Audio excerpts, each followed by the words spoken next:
Forest Park City Council and the North Shore District 16. Let me go around the room. We are televising this. So let me go around the room.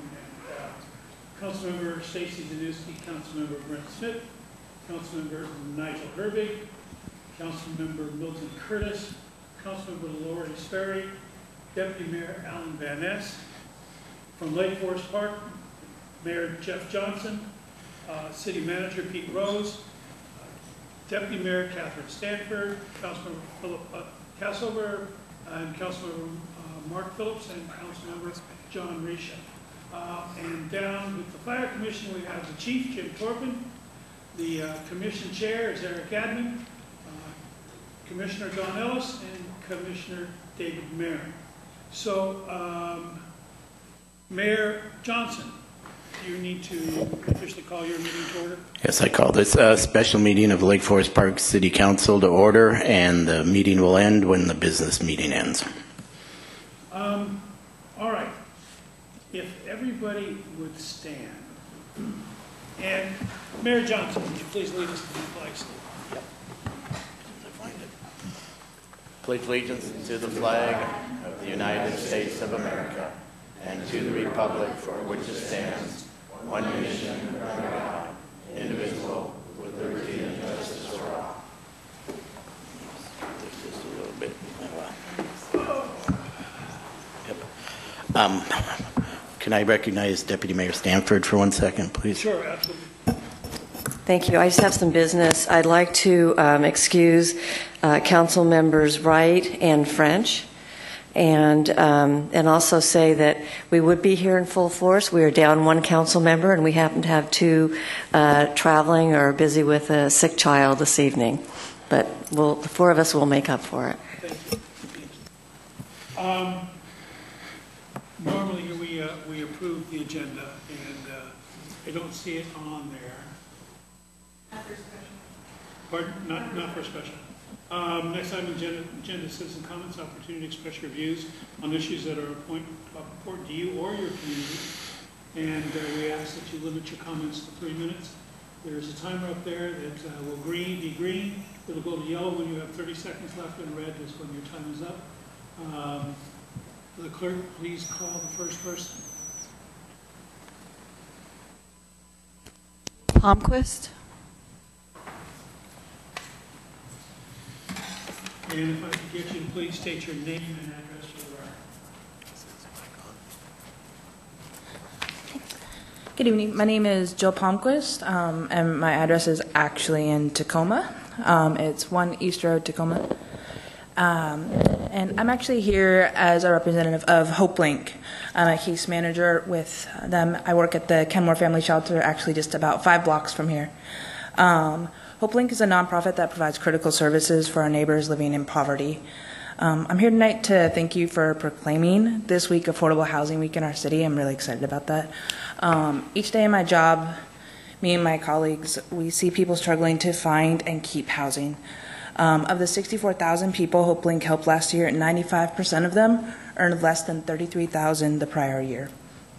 This is less than half of the living wage that it takes to be economically self-sufficient in this region.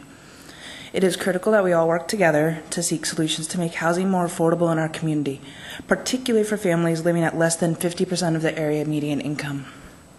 I also urge you to consider tenant protections that keep your community members from experiencing crisis-inducing rent hikes that can take a family from housed to homeless in 1 month or less.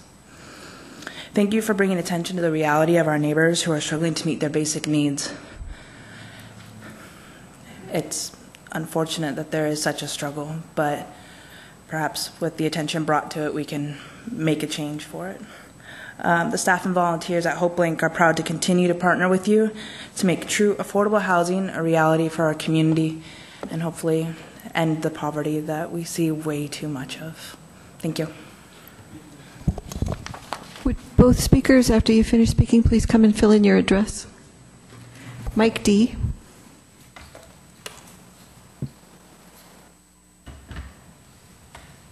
No, it's timing already. Howdy, Mike D. here. It asks for your home address. For those that don't have a home address, I'll remain silent and stop there. Thank you.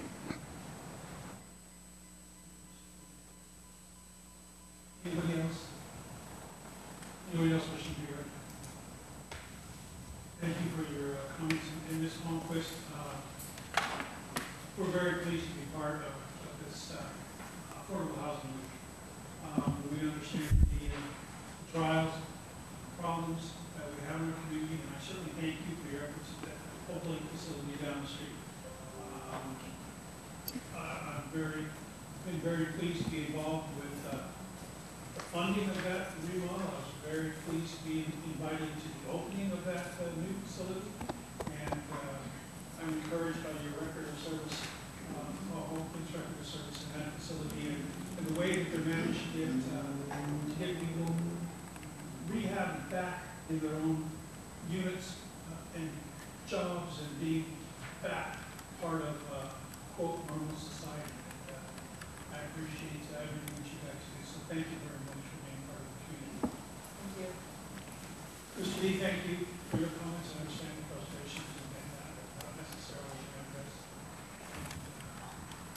I really appreciate that. And you know, knowing that you don't have an address, if you did want to say something, I mean, I'm perfectly open to that. Just because you don't have an address doesn't mean that you shouldn't be allowed to talk. So, thank you. Next item on our agenda is introductions and housekeeping, which I guess we sort of more or less did at the beginning. Regional Fire Authority, recap and next steps. Chief Jordan. Well, good evening. Thank you for giving me the opportunity to speak. I've put together kind of a recap. Some of it might be review for some of you that have kind of paid attention to it. Hopefully, I don't give too much information. Just give the right amount. And then when I get done, we can, if there's any questions, I can certainly answer them. I also anticipate that the commissioners may jump in and augment what I have to say. Both Commissioner Marin and Commissioner Admin were part of the formal RFA planning committee. So we started off about 4 years ago in 2012, and we commissioned a study to look at what some of our options might be for regionalized services. And then that study also did kind of an internal review of how we're doing. And that study was finished in June of 2012, and it came out and said the North Shore Fire Department is a viable standalone fire department if it chooses to stay status quo. But they listed off a number of potential opportunities that we could explore with any one of our 5 or 6 neighbors. And those options included administrative consolidation, functional consolidation, operational consolidation, a full merger, regional fire authority, and a contract for services with one of our neighbors. And that contract for services could be either as a contract provider or a recipient of services.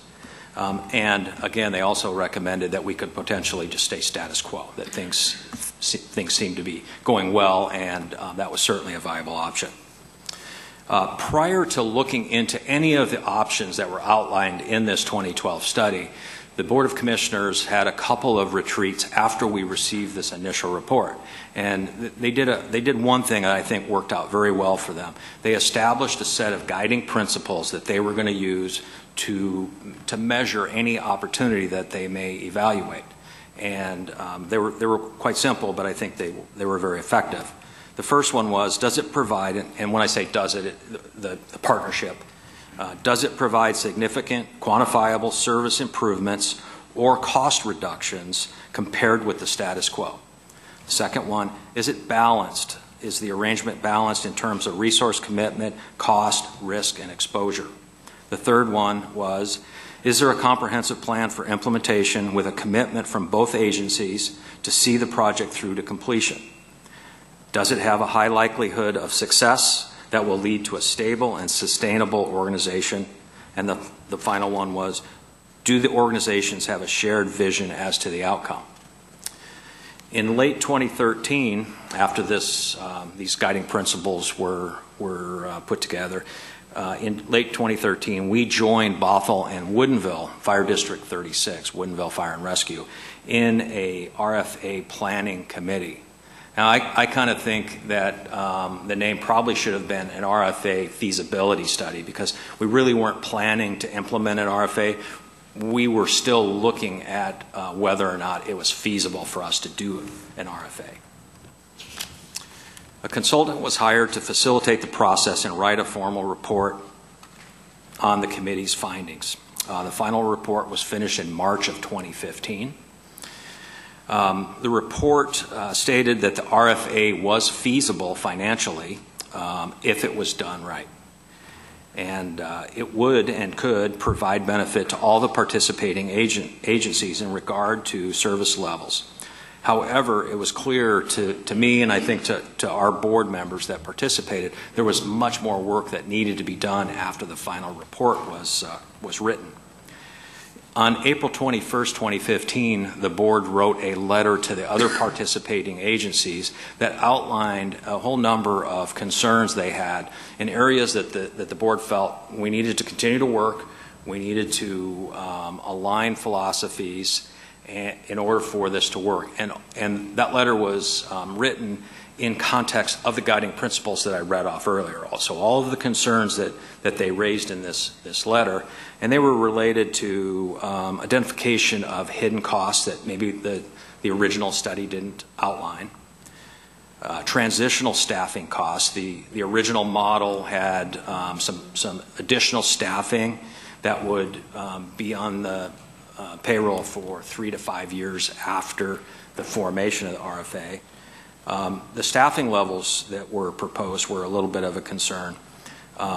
Redistribution of North Shore's bond debt for the headquarters facility and training center. We wanted to make sure that that debt was redistributed and paid for by all of the agencies, the citizens that would be getting benefit from the training facility and the headquarters station. Financial equity on the initial buy-in was also a concern. Development of effective governance model, that work hadn't been done yet. Adoption of an organizational philosophy. We wanted to see that the organization kind of developed a philosophy and then hired an administrative staff that would carry out that philosophy, and that really hadn't been done yet. And then another big concern was, if we're going to take this to the voters, what's the likelihood that it will pass? And there was a lot of opposition in Bothell. And so there was a great concern that we'd go to a lot of trouble developing a formal plan for implementation, market it to the public, and then have it go down because not all of the agency's citizens were bought into the prospect of forming an RFA.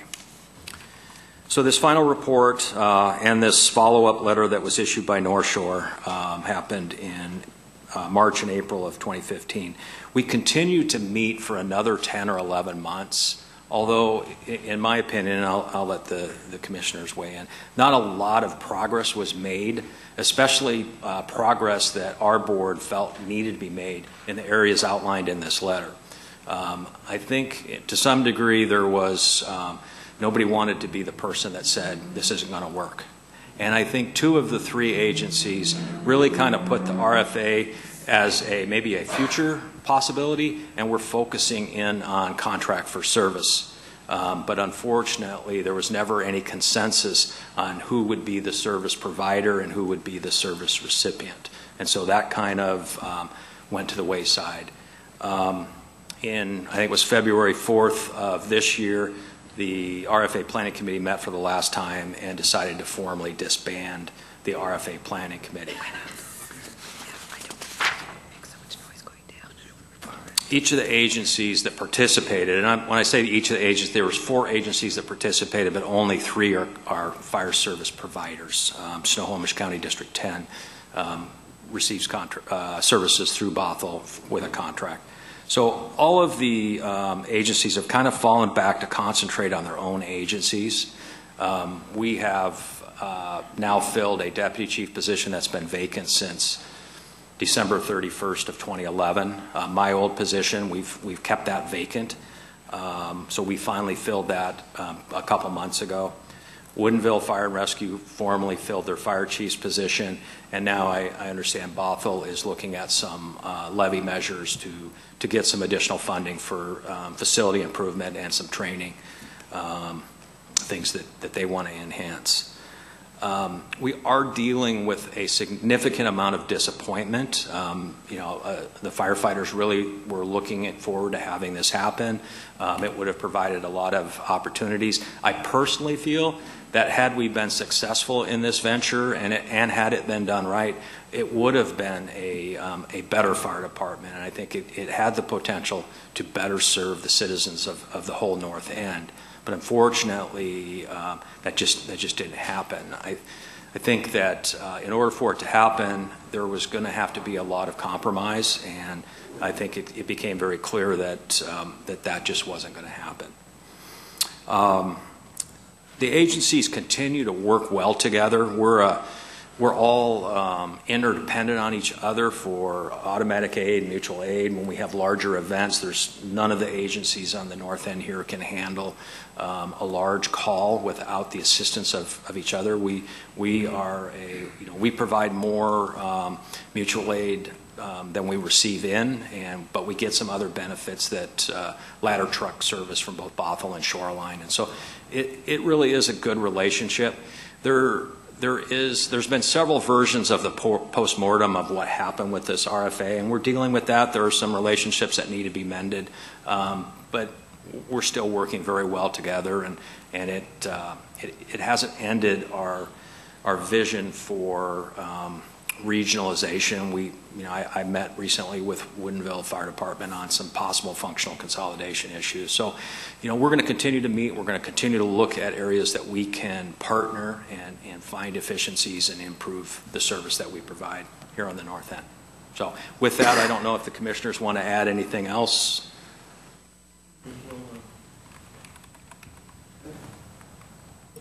My name's Dave Marin, and I would just like to point out that while the RFA planning process was concluded, at least in my opinion, that we learned a lot about each other during this process, and I think there's still potential to make something happen, but it was clear that we pushed this rope as far as we could at that point in time, and the frustration level was really very high. So I think everybody coming back to their own agencies, getting their plans in order is a good thing. But I think in a short period of time, we might be able to go back and have discussions similar to what the chief is talking about that we recently had with Woodinville as far as some functional consolidation discussions. So there's still some hope out there. So with that, I don't know if there's any further questions of the fire district about the RFA process. Any questions? Thank you. So what started the discussion? Go back to 2012, 2011, 12. Why, what was the spurring for the RFA or the consolidation or the original report? What was the driver behind that? So that's a good question. As you all remember, in 2008, 2009, when housing values crashed, and we're a year behind, it affects us a year later, and so in 2010, early 2011, our fire chief at that time announced his resignation, and he was going to be done at the end of the year, and we were going to have, we had already laid off a fire prevention position. We had some struggles financially that we needed to deal with. Other jurisdictions had that same thing going on, and the timing at that point was good because Woodinville was without a chief, North Shore was without a deputy chief. There were some vacancies in there, so the timing was right. And we also still believe that there are some impediments when you have 3 agencies or 4 agencies that are also interdependent with each other, but yet are training to different standards, have different equipment, have different philosophies. We could certainly improve the service that we provide if we were all one agency. So I think there was a number of factors that went into our original decision to commission the study to look at what our options might be. So coming out the other side, I hear you talking about functional relationships. Is there work on, or potential for work on, things like standards and overall approach, and I mean, to at least bring the agencies into some level of similarity without getting into the consolidation question, which may in reality be your biggest hiccup in all of that? So the answer to that question is yes, and it's ongoing. For example, one of the things that we do, and it's been a big benefit to all the jurisdictions. We're a member of what we call the East Metro Training Group, and there's 8 agencies that are part of that, and they include Shoreline, Bothell, Woodinville, North Shore, Kirkland, and those are all of our neighbors that we respond with regularly. And so we're all training to the same standard, and a lot of times in order to train together with the same standard, you have to adopt similar policies and procedures. And so that work is continuing, and I anticipate further development of those kinds of things, and we're going to continue to try to look at aligning our practices as much as we can as time goes on. When I mention functional consolidation, so there may be some opportunities to have our training officers work together. There could be some opportunities for fire prevention services to kind of be aligned. And so those are the kinds of things that we're looking at, and we'll continue to talk about.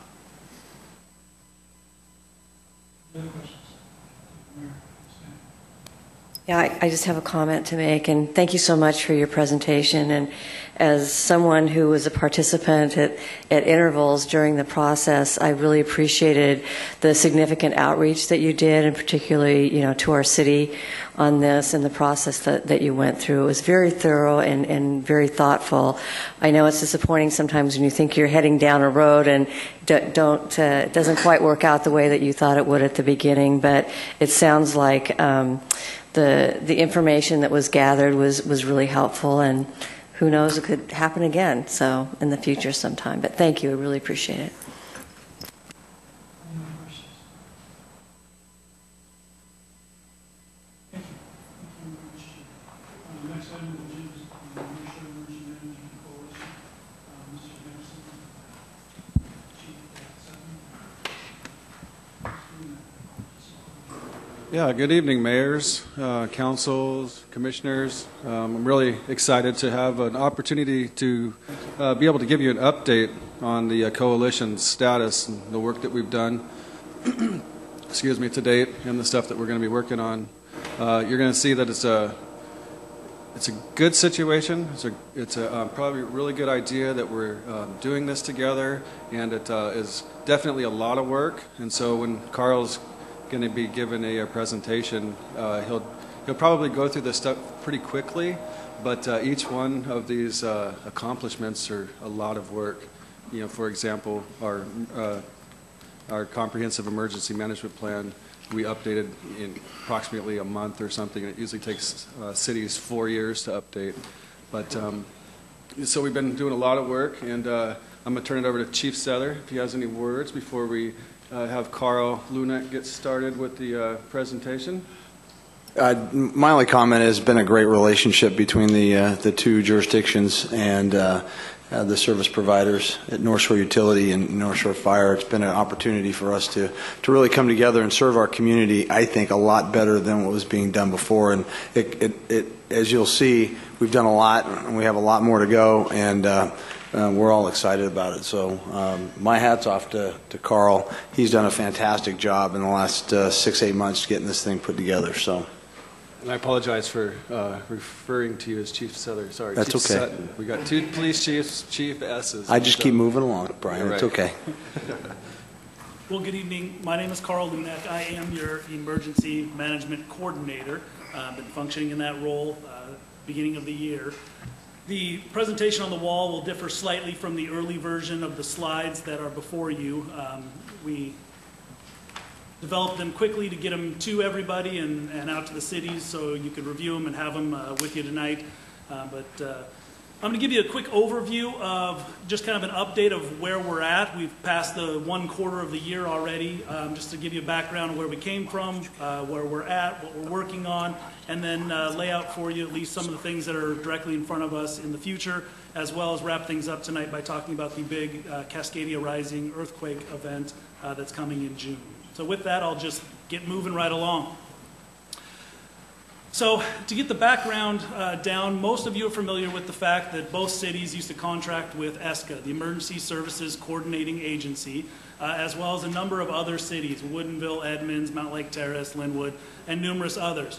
Last year, about this time of the year, it became very clear that ESCA was going to completely dissolve and go away, and all of the cities that it formerly served were going to need to come up with a response to emergency management.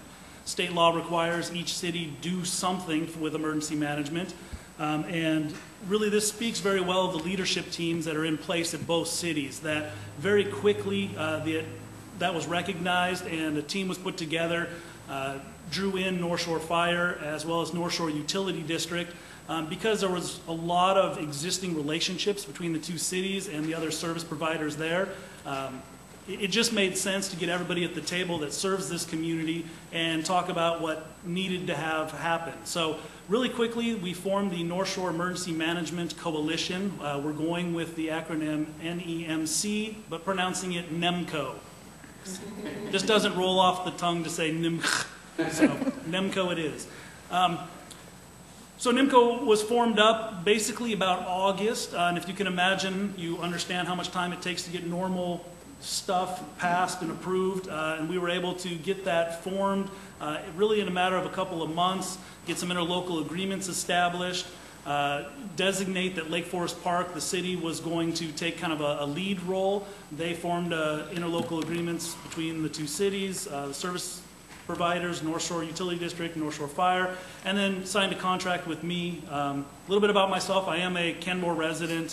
For those of you who don't know me, I've worked over at North Shore Utility District for about 20 years now in the role of safety and emergency preparedness, as well as a business owner in Kenmore here doing consulting work and emergency management type stuff. So it was a natural fit to kind of contract with me, since I had some familiarity with both of the cities as well as the utility district and fire. So a lot of work got done in the last few months of last year to form up, to get those agreements in place, and then get that also with the county. When ESCA existed, a lot of the coordination went north through Snohomish County, simply because most of the other ESCA cities were Snohomish County cities. We pulled that back, got the King County to come to the table with us and make a lot of commitment to supporting us. They really, really wanted to see this form up. As you can imagine, the county has a lot of small cities that are in very similar situations as us. The other ESCA cities, unfortunately, weren't able to respond as quickly as we were, and all of them have now deferred their emergency management responsibility to the county level, which leaves a real lack of local control. So it really shows the vision and the drive of our leaders in our community to get this together. So enough with that. The first thing was really to sit down and develop a scope of work, to identify, okay, where are we at, what do we need to do. The first thing that jumped off the page, of course, was we need to update all of our emergency planning documents. Everything included ESCA, and that was no longer. We had a new relationship, and that needed to be done. I'll just breeze through these as I update you with where we're at on them. I won't just read them to you because they're there in front of you. But we developed the scope of work by interviewing each member of the city that was responsible for emergency management, as well as the utility district and the fire district, to lay out some objectives of what we could reasonably get done this year in 2016, and lay out the plans moving forward 2017 and beyond. So as I mentioned, the first thing up was our comprehensive emergency management plan. As fun and exciting as comprehensive emergency management plan is to say, you know, most of us think highly of plans. We are good at generating lots and lots of them. But to get state funding, it was a requirement that we update that and get that submitted to the state really quickly. And fortunately, the turnaround time really was a couple of months to get through them in their entirety and get them off to the state for approval, which is pretty phenomenal turnaround time. We brought the county in to help us with that. They've got some resources there that we don't have in-house, and that worked really well for us. Additionally, moving forward, some of the things that we're going to continue to work on, we're just now beginning our operational annex, which kind of gets down into the nuts and bolts of how this agency, NEMCO, is going to respond, set up our joint EOC, how some of the authority is going to be handled between the two or four partners in that agreement. And we're working on that moving forward in this year. One of the other critical, important elements that we really wanted to get out in front of was our emergency volunteers. Both the Lake Forest Park and City of Kenmore have a strong, long tradition of very active community members and volunteerism. And we didn't want to lose that when it came to emergency management. We wanted to embrace that the best we could. So really quickly, even as last year was ending, we set up a community emergency response team training for the fall. So even as ESCA was dissolving, we were utilizing those members' resources to teach kind of their very last CERT Academy. We graduated a number of students there, and then right away in January, we kicked off another CERT Academy and brought in about 24 new students, graduated 18 of them. So we have a nice new batch of invigorated volunteers that are CERT members, and now we're in the process of making sure we really reach out to those who have taken CERT training from years past. I myself have taken CERT training from North Shore Fire back in early 2000, 2001 or 2, I mean forever ago. So I'm one of those that we reached out to. Our view of emergency volunteers is a broad one. We wanted to get as many people who are interested as possible, and we've seen some great results with that. We've scheduled 2 emergency preparedness workshops. One of them we just completed on May 7th. We had 24 people show up to that on a beautiful Saturday to show up and walk through some emergency training there. We've got another one scheduled for the fall. We have a regularly standing volunteer meeting every 3rd Wednesday of the month. The next one will be at Lake Forest Park City Hall 2 days from now. And we're averaging about 60 people every single meeting that are interested in emergency management and volunteering. So there's a lot of interest there, and it's been great that we've been able to kind of keep that moving and some momentum. Those volunteers, we are going to utilize them in all kinds of different avenues already. We had them out running communications and first aid stations at 2 of the 5K runs that recently happened over in Lake Forest Park. We've got other events on the calendar that include the summer concert series and other opportunities like that to keep them out and involved, and opportunities to practice their skills. So we're engaging them any way we can. That also includes a very active RACES group, or ham radio operators. The acronym there is for Radio Amateur Civil Emergency Service. I try not to speak in acronyms, but it's almost impossible. But our amateur radio folks are a very passionate group. We have equipment at all 3 of Kenmore, Lake Forest Park, and over at the fire station have equipment. And we have regular volunteers assigned to that equipment who will show up and do regular monthly tests. We are currently now borrowing a radio repeater that used to belong to ESCA. It now belongs to Snohomish County Emergency Management. And we're utilizing that borrowed equipment to have a regular communications net that goes weekly, Sunday night at 7:30, just so all of our amateur radio operators get some mic time. Just it's an opportunity to check in, make sure their equipment's working, and share some training information back and forth. So we're got a lot of work ahead of us with that, and some of the communication challenges that lay out in front of us as far as communicating with the county, but we have that basic ability. We just want to move forward with it and enhance it. Some of the other progress we've made, our Joint Emergency Operations Center, it really made sense as we got looking at how we were going to functionally set up that we utilize a facility down the street here at North Shore Fire, a facility that was jointly paid for by the cities or the citizens of the city of Lake Forest Park and Kenmore. The citizens for both communities are served by the fire district, and both of them are paying for that fabulous facility, so it made sense to put it there. It also makes sense to put it there so that electeds at both city halls can still function out of there during an emergency. We can still meet with the public and carry on the business of City Hall and not impact that as much with just a regular windstorm type activation we may have of an emergency operations center. We've completed a basic layout. We had actually today an initial training with staff at that facility where we got the staff from Lake Forest Park and Kenmore to meet together in the EOC and start to begin that process of training at that facility of what that emergency operations center will look like when it is activated. Can I comment real quickly on the joint EOC? So the fire department will be our main emergency operations center, and we'll keep the city's current EOC here as our secondary. By state law, we're required to have a primary and secondary EOC, and so before we had this joint opportunity, we were actually looking at other cities, and I think that we had signed interlocals with other cities to utilize as backup EOCs, so we actually get another EOC out of the deal. Quite a nice facility. So staff training, already alluded to it a little bit. We began some initial staff training today. We also had a class here on the 11th to talk about general emergency preparedness. There's a number of different training opportunities that are coming up. Obviously, a lot of them will result from, as we've created new plans, we need to train all of our staff on our new plans.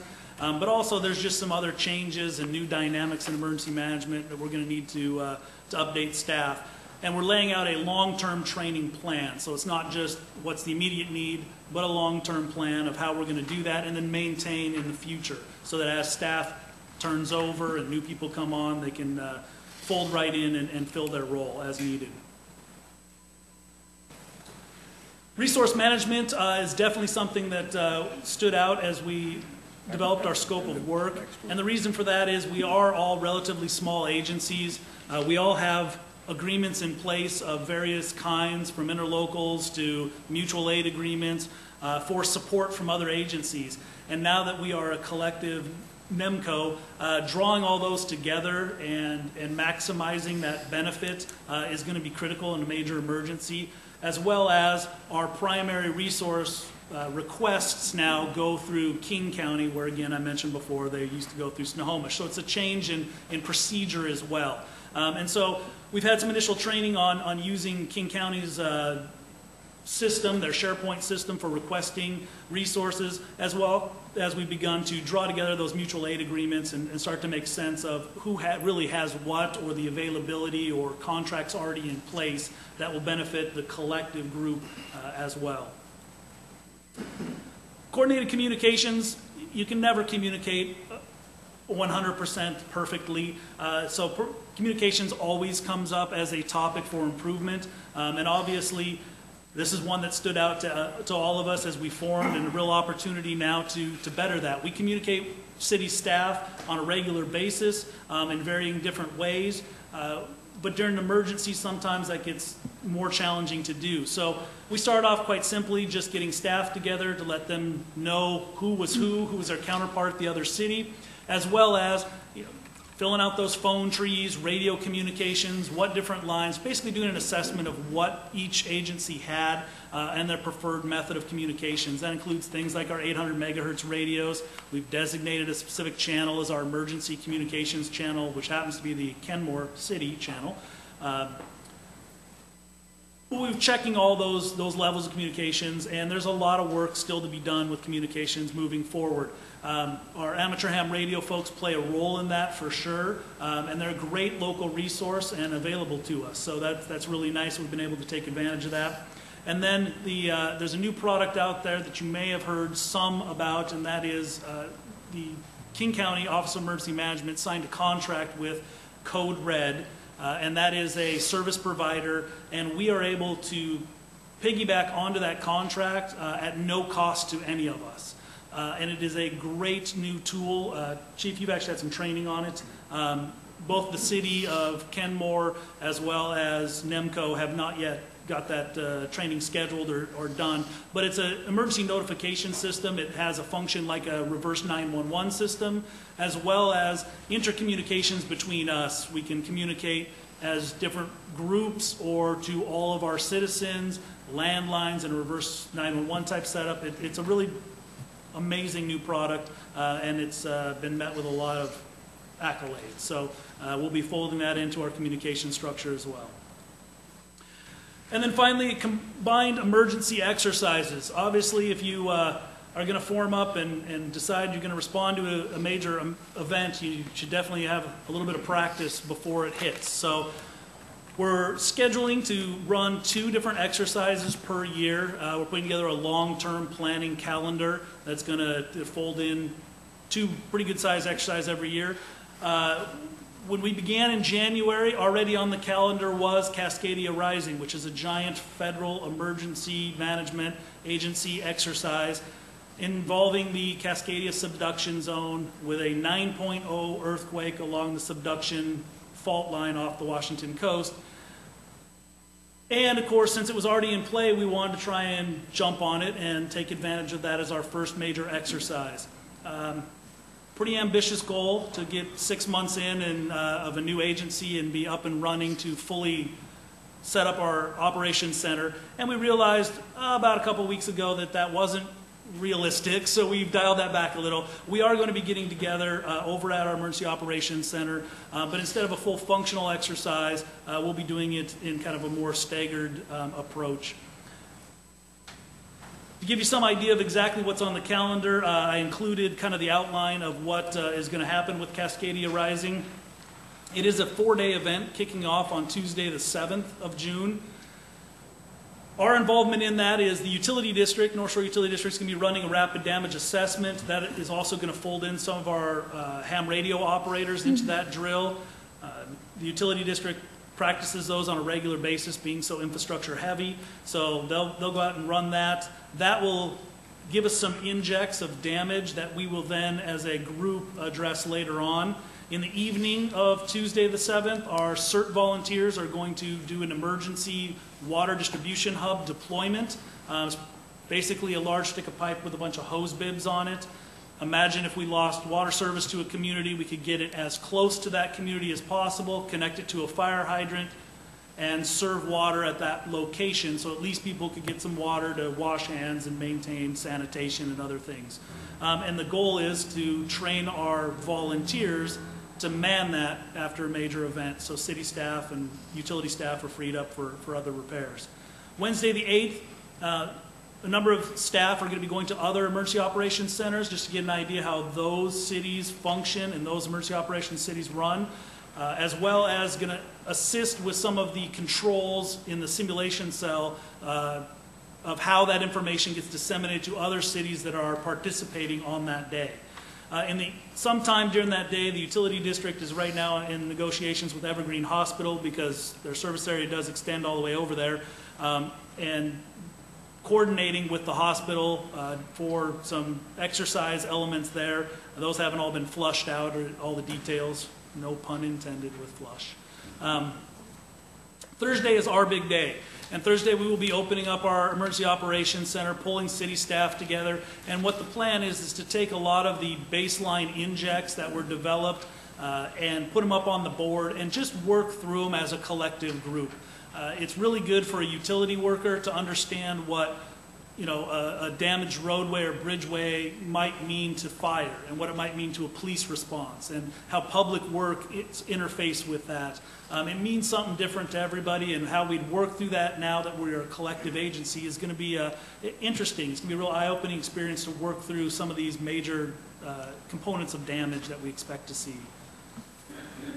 And then finally, on Friday the 10th is a day to kind of take a deep breath and put together the after-action report. We're really hoping that this drill helps guide where we're headed in the future for other exercises and drills. It should highlight some areas that we continue to need some improvement, as well as point out some things we did well.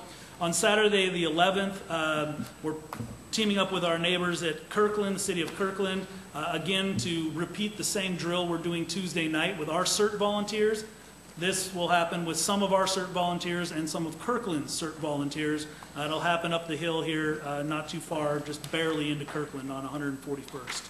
And then Sunday, the 12th, well, we're going to take a breather and relax. So hopefully that gives you a little bit of insight of where we've come from in a very short period of time, what we've been up to. You may have seen me coming and going quite a bit. It's been a great experience to work with city staff on this, and I personally am extremely proud of the progress we've made in such a short time, and a lot of other cities out there definitely are looking over the fence at what we've done and are pretty amazed at the progress that we've been able to make this year. So, Questions? No. Councilmember Danuski. Just a comment that you're doing a great job with all the volunteers. It's standing room only every time we go there. Mayor Johnson. Yeah, great job.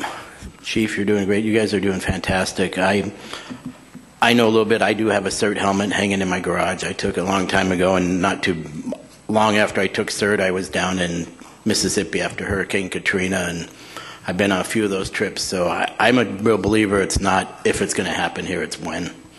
And I think the CERT program's great. I think everybody should know. And the fire department sitting there, thank you. As a mayor, you guys are what we're really paid for, is to take care of our citizens.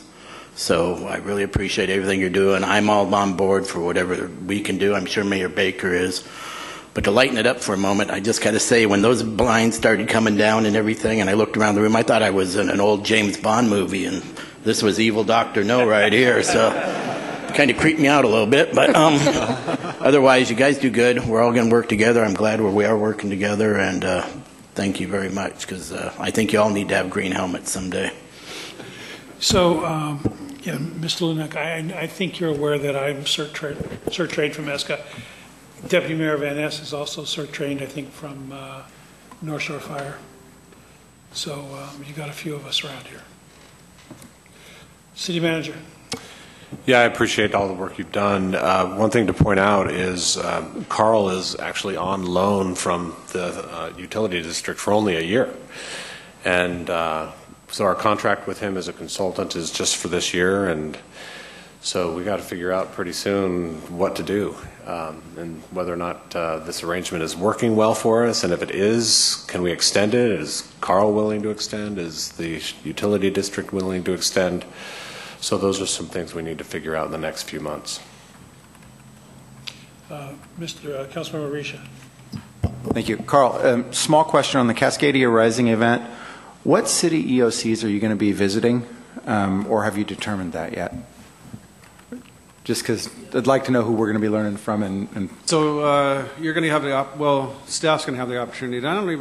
Council may also be able to participate. I'm not really sure about that. But King County is going to be getting a list of all the EOCs that are operational during that day, and you're going to be able to choose between those EOC centers, those emergency operating centers. But if I could follow up real quick, I don't know if there's any interest in our council participating. If there is, let me know, and I can find out if it's something you can participate in. Councilmember Phillips. Thank you. So I was just, in Lake Forest Park, we have several water districts that serve our city, and imagine there are other utilities, agencies, when you start looking around our region. Those are not a part of the management system for the coalition. But how do you, in what ways do you communicate or tie them into the coalition's process for emergency response? Without getting too deep into things, I suppose. Yeah, without burying you in details. On the utility side of things, there's a lot of interlocal agreements already in place because, take Lake Forest Park Water District, relatively small water system. We have a North Shore Utility District has a number of agreements in place and physical interties in between their system and our system, as well as at a couple of points between North City Water and North Shore Utility District. Because in our region we have a regional water system where most of us are purchasing water from the city of Seattle, a lot of those agreements, interlocals, as well as mutual aid happens all the time. It's kind of structured similar to the fire where we have those in place all the time and function and have some sense of practice and familiarity with each other because of that. So, can I answer your question?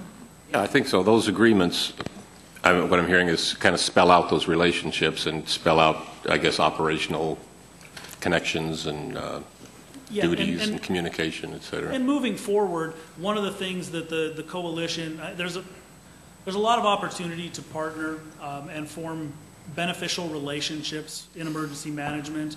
You know, you have a lot of resources locally from the business community to, you know, large employers in the area that have a lot of resources that could be utilized.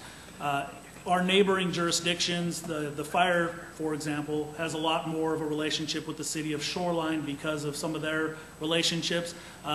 City of Shoreline has a new emergency manager now, and we're reaching out to them because actually came about through the school districts. So there's a lot of layers and levels there, and try to get everybody at all those levels communicating and participating on them equally is challenging, but it's one of the fun parts of emergency management. Deputy Mayor Van Ness. I'm sure this has all been thought out through engineering with the city and so on, but both of our cities may have some infrastructure that might be vulnerable in a 9.0 quake, like our West Sammamish Bridge, for example. And I would think that until the damage assessment's been made, that the provision would be to close that bridge, I would think. But of course, yeah, that's what you guys do in engineering. But I'm sure there are other facilities. And one of the things we did in the CERT program is do the, what do we call it, a windshield or dashboard inspection, going around your neighborhood and checking for damage and problems and so on. And we have a lot of infrastructure that is particularly vulnerable, especially in a 9.0 quake. So how have we had this planned out? Is this going to be part of this cascade rising? I'm not sure what the injects are that King County has established as us to practice in, but early on in our planning, we develop a hazardous mitigation plan, and it really outlines all the possible threats or problems that our city could face. And in those plans, we do talk about the bridges and whatnot. And so with those each of those items identified, we're going to go through with our next step and kind of really look at how we're going to tackle those as those emergencies do occur. I had one more thing to mention, but I lost my train of thought. Yeah, I think that's it. Okay, thank you. Any other questions? Yes, Commissioner Marin. I just want to congratulate these four entities for getting together. I work with King County with the Sheriff's Office, and I work closely with emergency management with King County. And I can tell you they can be a good partner, but when there's a regional event, King County will be maxed out. And we talk about our citizens being able to be 5 to 10 days on their own. I think that's true for the cities as well. And this group and the pre-planning they're doing is going to serve you very, very well. And I hope we never have to enjoy that benefit, but at least we know we'll be ready. So thank you. Thank you. Any other comments, questions? Oh. Yeah, just to add to that, I think this is one of those rare instances where we are improving quality and even level of service for substantially less money. So hats off to all of you guys for making this work. All right, anything else? Thank you. Thank you very much. Next item on the agenda is Sound Transit 3.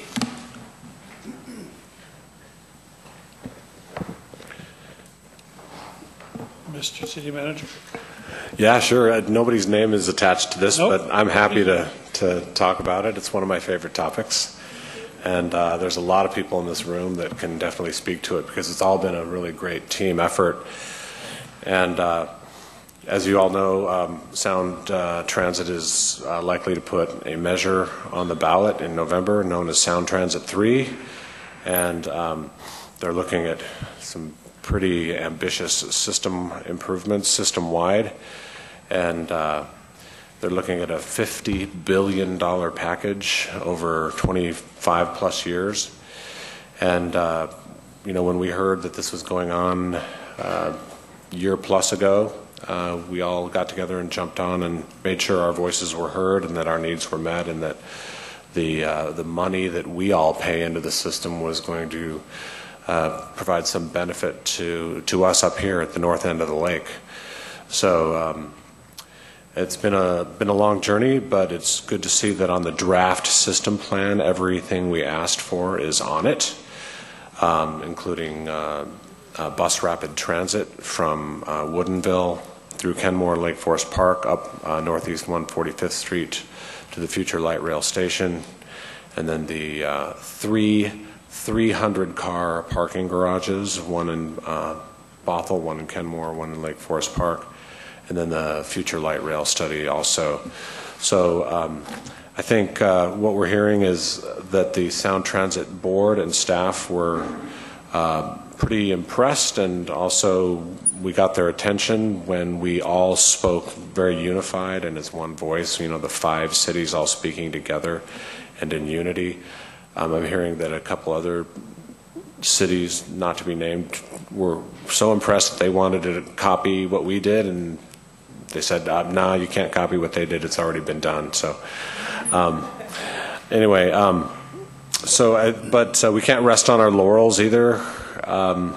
I think we need to stay on this and stay unified and stay loud and have a presence at Sound Transit Board meetings and continue to engage Sound Transit Board members and staff as much as possible.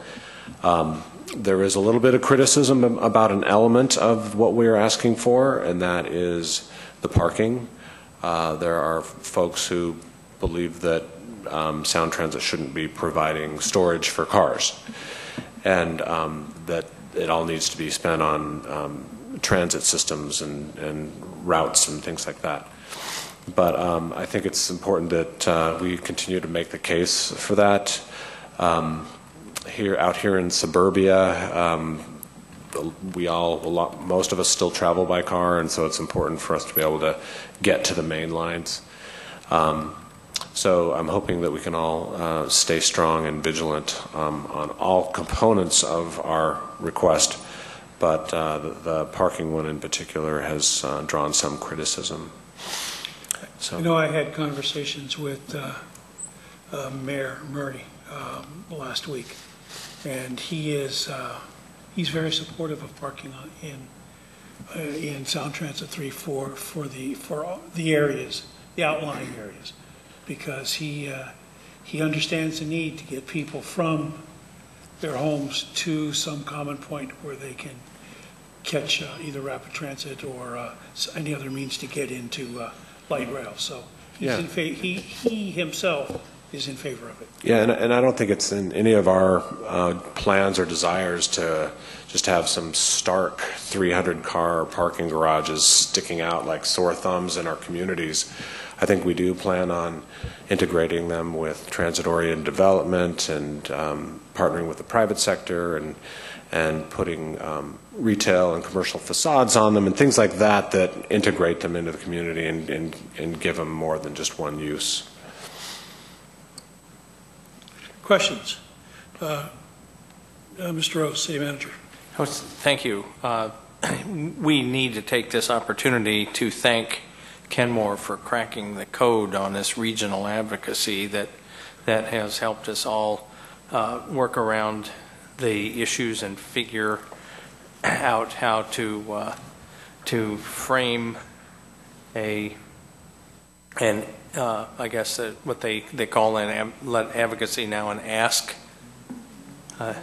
as a noun, and we also have to thank Deputy Mayor Stanford for knowing personally so many Sound Transit Board members. You done good. I would also support City Manager Carlincy in saying that we all have to remain vigilant and see this thing through completely to the end, including once it's put on the ballot, having our group, each of our councils get together, or maybe you want to do this as a group and have a hearing and take a ballot position. And finally, we were thinking that they have all these these extra floats from the old bridge, and we thought maybe we'd have a floating parking garage. I think that's a really good idea see if we can't get us all back together and support the initiative. Deputy Mayor Stanford. Thank you, Mayor Baker. I just had a couple of informational points, and I believe you all sent out your letter as well before the comment period, but just to let you know that our council did take action, and a letter that was very well written by Mr. Rose did go in for the public comment, and those are the kinds of things that when, like you mentioned, Mr. Karlinski, we need to keep going, just be really vigilant about each step along the way and the kind of action that we need to take. The other point of information is I serve along with Mayor Baker both on the Public Issues Committee and the board of the Sound Cities, and was pleased to say that we took action at the PIC. When was it? These meetings all run together. Last week. To forward on to the board, which will be meeting tomorrow, talking about the elements from more of a guiding principles perspective of what we would like to see come out of the plan. And some of them were so close to what we've both proposed as cities that was pretty amazing, and there was very strong support for the parking structures, for the opportunity for transit-oriented development as well. So that will be moving forward, and I think that's one of the advantages we have with Sound Cities, is being able to speak with one voice. So I'm glad that's going forward as well. Thank you. Thank you, Deputy Mayor. Commissioner Marin, did I see your hand go up? Okay. Any other questions? Councilman Berisha. Thank you. I actually want to share with everyone one of the things that I understand that Chairman Constantine, in his role with the Sound Transit Board, has challenged his board members by sub-area to develop amendments. To develop 5 key amendments for discussion purposes, one for each of Sound Transit sub-areas. That means that they're going to be working on something, and as we reach out to our Sound Transit board members for King County, we want to make sure that they understand that value of what we were bringing together for the North End. So they will be preparing an amendment, whether it's meant to be adopted or not, but Mr. Constantine's communication really was about charging them with some discussion to make sure that the best plan comes forward. So I would suspect that those parking garages will be the subject of discussion, whether there's any intention for them to be changed or not, but I think we have some very, very key work ahead of us in the next month.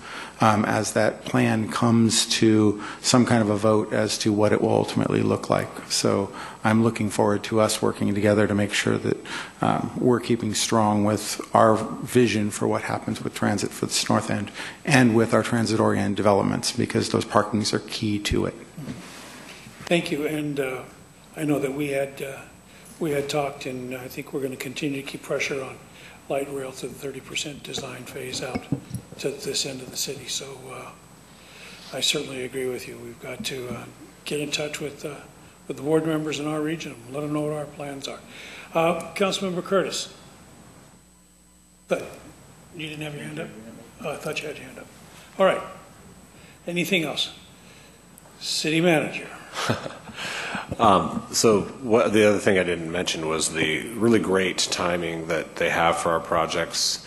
They're calling us one of the early wins for 2024. I know that sounds like a long time away, but compared to 2041, it sounds like just right around the corner. So, and it really only will be 7 years. And if you talk about right-of-way acquisition and plans and everything, that 7 years can go pretty fast. But what I like about the timing of that is it's timed with 2 major, already funded projects that make it very logical for our project to happen. One is the Sound Transit 2 light rail station at 145th and I-5 that will be done in 2023. But the other one is the completion of the added hot lanes on 405 in 2024. So those 2 projects really drive the logic in the timing of getting our projects done by 2024. So one last point is the journey does not end on November 8th, whether the measure passes or fails. If it fails, Sound Transit might try to go on another ballot measure a year later or whatever.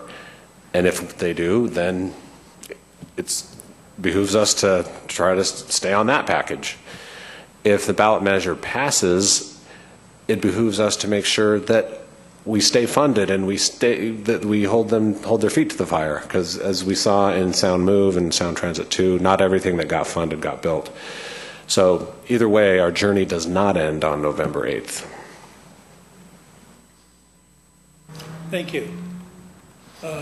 Mayor Johnson. Thanks, Bob. I appreciate that. And I actually I've been trying to meet everybody becoming a new mayor. I went to the South and Snohomish County Mayor's meeting. And they have a little bit of a different take on ST3, which we need to work with. We do need to remember everybody coming north of us eventually comes down, like Monroe, and everybody eventually comes through us. So it's a big part of letting the people up north know how important this is. There's a lot of things we need to work together. We've got $450,000 to study 522 because you guys are doing a fantastic job. It's looking good. I commend you that the cozy didn't fall into the lake during this whole project. So nice job there.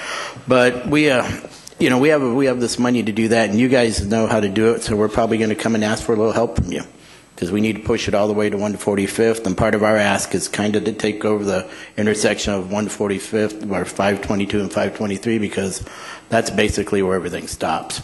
So we all got to continue to work together, and I'm just going to put a little plug in for our city. We got a award from it's the Public Works Association for the best environmental project for under $25 million for our creek project that keeps the Both away from flooding, and actually we got 22 houses off the FEMA floodplain map, and so that project worked out well, but we all need to work together, and congratulations on getting your road, but until we get ours figured out, that's probably not going to speed up your traffic a lot, but we'll try down there, okay? So thanks for all the help. I appreciate it. Thank you. Anything else? All right, another one that no speaker is assigned to, regional transportation issues. Happy to. Yeah, so we have lots of things in common. Bothell Way is one of them.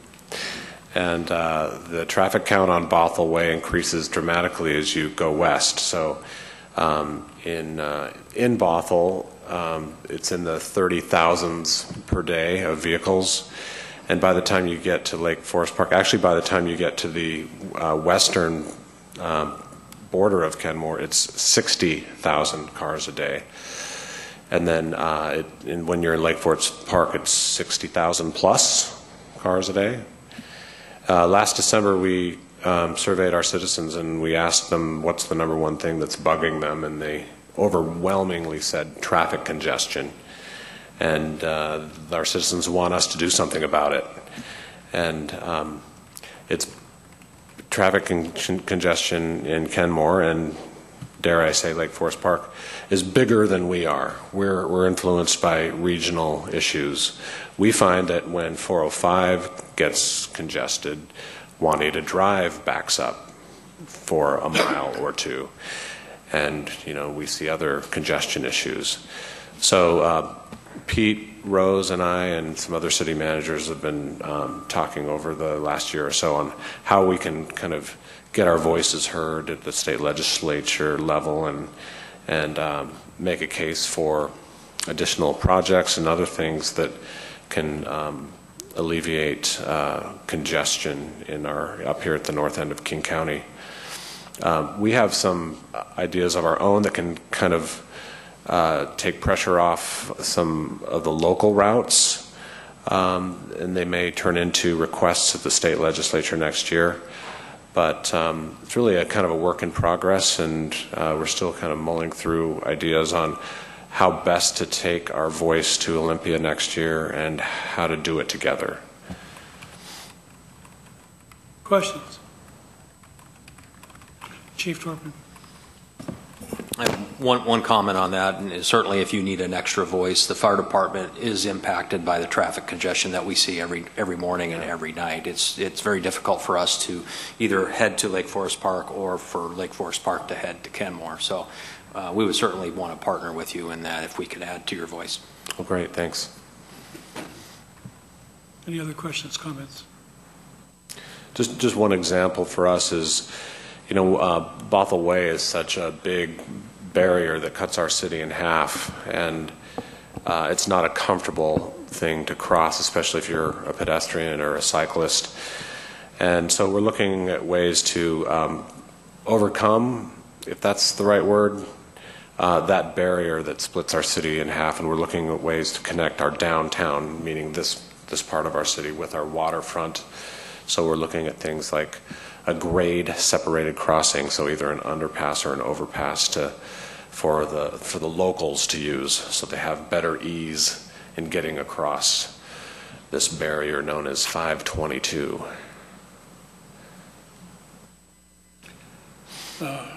City Manager Rose. Yes, thank you, Mayor. Just some of the details as you imagine the morning commute oozing toward Lake Forest Park. We too, particularly in our study, we would, as Mayor Johnson said, we would appreciate some assistance and perhaps some pressure, joint pressure on Seattle as we're trying to plan 300 feet into their jurisdiction to do a good job on the 145th and 522 intersection, or if that doesn't go, as the mayor said, nothing is going to happen, and you'll get another bad survey. For Lake Forest Park, we are very cognizant of that 2023-2024 date,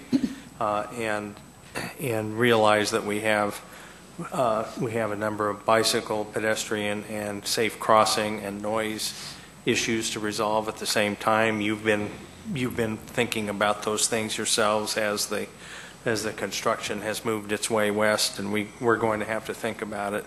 We're going to try to be smart planners and plan for whatever improvements that we have to do in the right of way be done at the same time the sound transit improvements are done. So it'll be dusty for a while, but you'll only get one more bad survey for that. All right.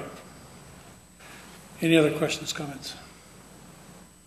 All right, next item. Oh, sorry.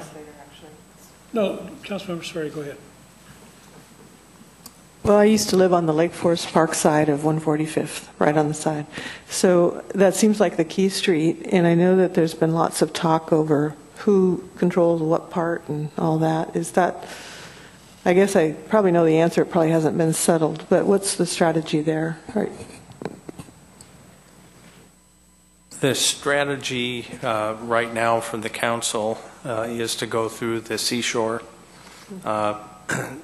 planning group and to seek the federal delegation's help in pressuring Seattle to help us figure that out. There are 4 ownerships involved. Seattle has 2 southern corners. Shoreline has and Lake Forest Park have the northern corners, and then 1 lane of it going through on an east-west axis is King County and Arfin Road, and it's time for us to push through all the regional hubbub, or else we have the externality that you get on Juanita Drive. We get cut through traffic on 178th Perkins Way and 165th going up to 15th, and then they take Roosevelt and 15th down into Seattle. Kind of on point on that. In my world, we call it a cluster. And right now, Shoreline's trying to take the head on 145th. They're trying to take the lead. They're doing all the planning for it. Just like everything else, somebody has to take the lead eventually, and that's what we have to do. And hopefully we're kind of working with Shoreline too. We're all working together. Right now we do have that the funnel effect up there. But I think with all us working together, there's a lot of people. It's amazing how much energy is being thought on this quarter and 145th. 145th, if you haven't known, they want to redo it all the way over to what is that, way over there by Greenwood Avenue, I guess. So there's a lot going on. Yeah, there's a lot of people involved, but sometimes we just got to say the heck with it and let's go. So we'll see what we can do. Thank you. Anything else? All right. We have one final agenda item with nobody assigned, and that is the idea to rename Bothell Way and Lake Forest Park in Kenmore to North Shore Way or Lake Shore Way or something else. But those are the only two names that are presented here in the title of this. So, Pardon? Sure, in your part of town, your part, yes, absolutely. Baker Boulevard? No, absolutely not. this actually came up at the January Kenmore City Council retreat. We were going over goals for the upcoming year, and this is one of the things that you asked us to look into. So we actually had our city attorney, an associate with his firm, do some research on it, and that research is in the memo that you have. The process of changing the name of a state highway. And it looks like any entity, including a person or a city, can request a name change, and they can take it to the State Transportation Commission. And then there's a process to follow that you can see there in the memo. So I guess my question to you as a group of two city councils, is there interest in looking into this further? Maybe not doing it or making a decision to do it, but to look into it further.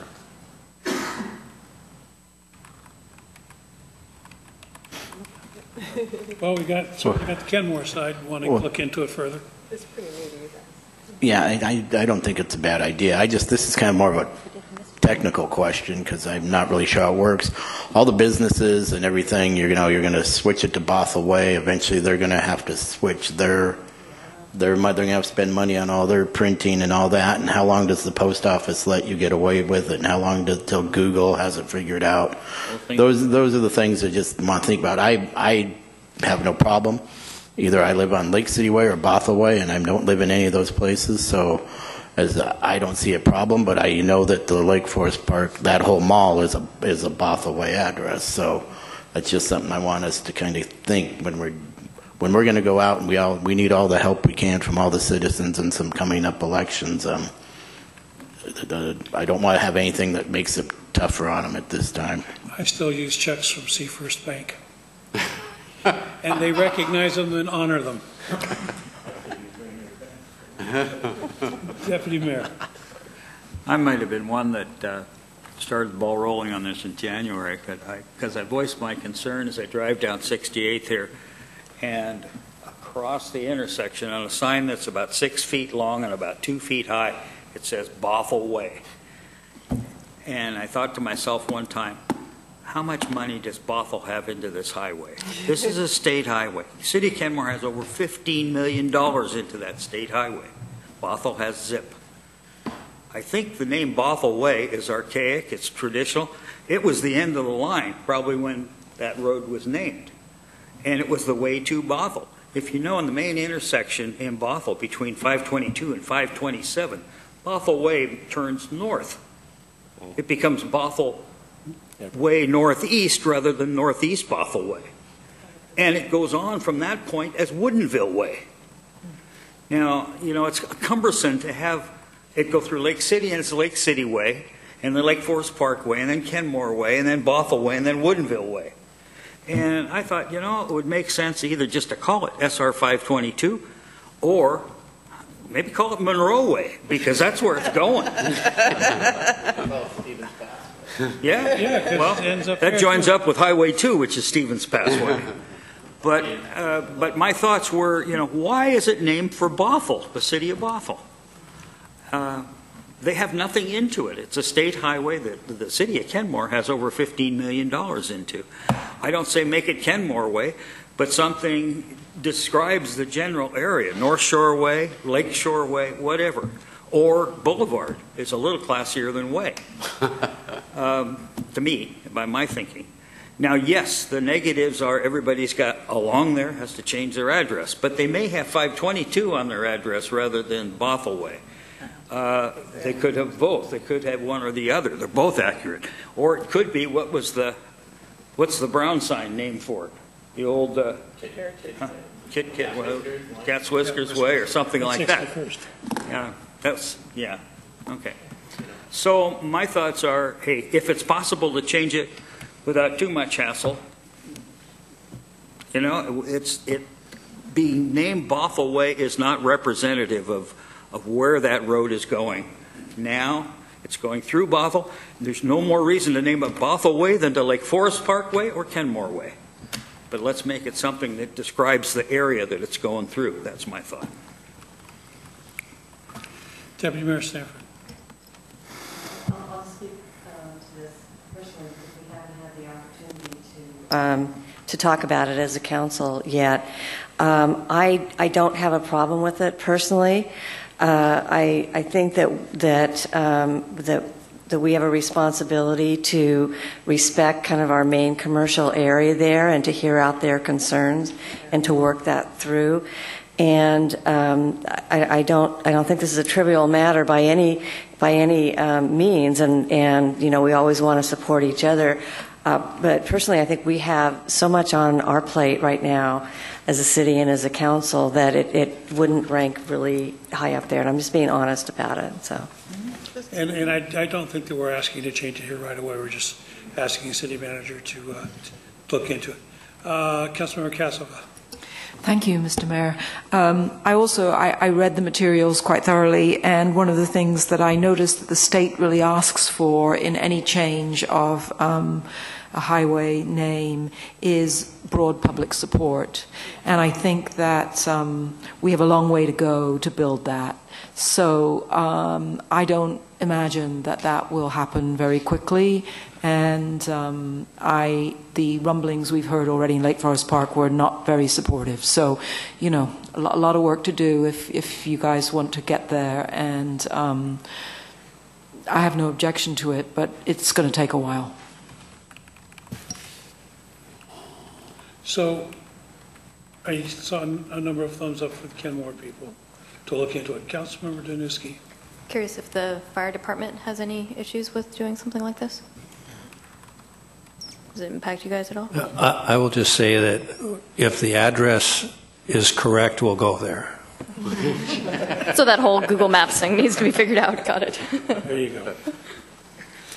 You know, as far as, I don't know, I haven't heard that much opposition to it, so I'll have to talk to you, Councilmember Cassover, because it really hasn't been on that much radar. But, you know, I too don't live, you know, I don't live in Bothell, so I'm pretty neutral to it. But my comedian city administrator, Pete Rose, said if it's North Shore Way or whatever, and if you narrow that down to like people do, we'll be on the No Way Highway. That's his line, so. You need anything else, City Manager? Can I make one comment, Mr. Mayor? Sure. Add to that comment. By all means. It does seem like an idea that could legitimately come up in a conference, an economic development conference, as an idea for a boost to local economics, branding, so to speak, I guess. So I just wonder if there's any way to develop any objective sense of if there is a value there in that sense to such a change. I mean, it seems on the surface like a community pride kind of thing. We have a major road going through both of our communities that has the name of another city on it. So that's the way it strikes me. But I wonder if there's any potential to develop an objective economic value of such a change. I think that's something that certainly could be done with what the city manager was asking about, whether we should look into it further. So I think those type of questions would be answered.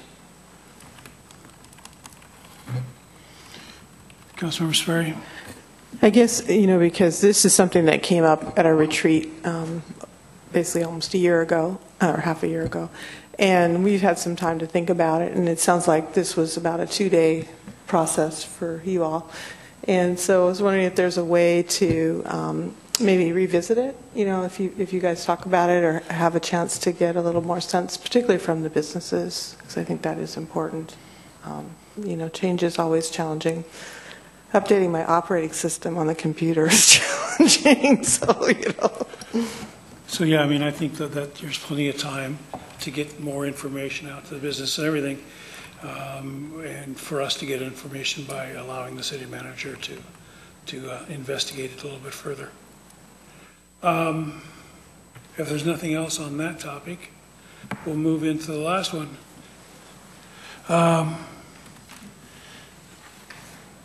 So, General Fire District and city updates. Let's start with the chief. Any updates?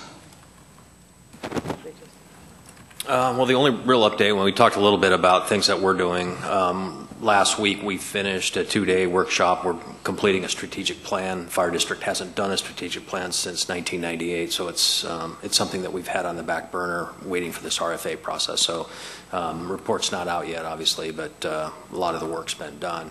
The only other thing I can add is we have a new aid car that's coming, will be delivered in the fall. It's another 4-wheel drive vehicle. The last one that we purchased was 4-wheel drive, and it made a huge difference for serving our community, because the community is built on ravines and steep roads, and it really has impacted our ability to get to a lot of addresses when snow is on the ground. So with the second 4-wheel drive vehicle, we'll have one at Lake Forest Park during inclement weathers, and we'll have the same in Kenmore. So we're excited about that. So, Chief, I know there's been some talk and some question about emergency service on the other side of the river. So that's part of the partnership opportunities that we've explored, and we did this in 2011, 2012. The city of Kirkland has an area that they consider to be underserved up on the hill, and we have an area that's underserved in terms of call response time. The call volume's not that great, but we had some conversations with the city of Kirkland about potentially joint staffing a station up on the hill. Had several conversations, but nothing came to fruition with that. Nothing's come of that yet? Not yet. But it's not dead? It's not dead in our mind. We certainly still see value in that, and would like to work something out. But timing is everything, and I think the city of Kirkland, they just recently filled their vacant fire chief position last week, so they've had some interim people in some positions there, so maybe there's still some chance for reopening those discussions. Thank you. Mr. Rose, Lake Forest Park City updates. Pass the buck. Deputy Mayor. Actually, I would just want to say that to our mayor, I wrote down befuddle effect because I really like that, so I just wanted to note that. I thought that we can use that. Pleased to hear that you're working on a strategic plan, Chief, and we are also in that process. And as far as I know, our city has not had a strategic plan before, so it's something new for us. We adopted our comprehensive plan, which is our 20-year vision, and now we're looking at, more of a work plan that will be 2 to 5 year look ahead into the future. We've done a lot of work with it. We were fortunate to have a good consultant that was brought to us by was it the state auditor's office, so we were able to do it fairly reasonably. We had a town hall meeting to do outreach on the plan, the draft plan, and I think that was very successful. I'm scheduling a review of that input that we got at our next committee of the whole, and we'll plan to move forward with it and get something accomplished. It will be linked to the administration's work plan, and so I think this has huge value for us in sharing information. As I keep reminding the council, have some discipline about new projects and new initiatives as well. So it's been a good education. We're focusing on 5 of our council goals as a structure for this: mobility, healthy environment, community vitality, public safety and access to justice, and accountable and engaged government. So those are the 5 areas that we're looking at. Thank you. City Manager. Nothing. All right. Staff report. Nothing. Councilmember comments, reports, initiatives. Councilmember Danuski. Just it was a fun weekend in Kenmore with the seaplane fly-in and the waterfront fairs and the opening of Caps Club, which was very fun. That's all. Councilmember Smith. Nothing to add, thanks. Councilmember Herbig. Nothing to add. Councilmember Curtis. Nothing to add. Councilmember Sperry. Nothing at this time. Deputy Mayor. I'm just pleased to see that our mural is progressing on St. Vincent de Paul. It's a historical mural of history of the Kenmore area, so it'll be really something special when it's done. Yes, indeedy. Just a couple of things. Great event last week with For the Love of Cities in Renton. It turned out it was really quite good. It was really good to hear Peter Kagiyama speak again on For the Love of Cities, and I know we're looking forward to more interactions with him. Here in the city, I was back in D.C. This past weekend, had meetings with some of our delegation, and also had meetings with Representative Del Bene, and she's expressed an interest to be at our opening of our new town green when it opens. So I was pleased about that. The Kenmore Air seaplane fly-in was a big success. I just wish that it wasn't as rainy as it was. There was surprisingly really good turnout. And also at the Kenmore Waterfront Fair at the Activity Center, that was also fun for a number of people. And let me see, there was one other thing, City Manager. Oh, we're looking at next week talking about perhaps moving forward with our walkways and waterways initiative that will go out to the public for funding to add some sidewalks along 68th Street, Juanita Drive, and I believe 61st Street.